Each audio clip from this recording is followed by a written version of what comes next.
ఏడు కొండల వైపు అడుగులు వేసా,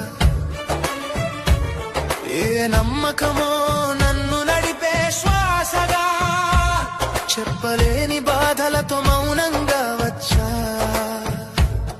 నీ ముందే నిలబడి నిన్నే అడిగా. ఏమి కోరాలో తెలియదు స్వామి, ఏది నిజమో అర్థం కాలేదు స్వామి.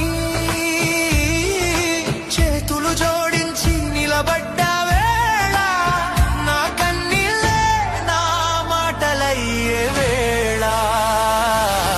గోవింద గోవింద, నీ చూపే నా ఆశల దారి, వెంకటేశ శ్రీనివాస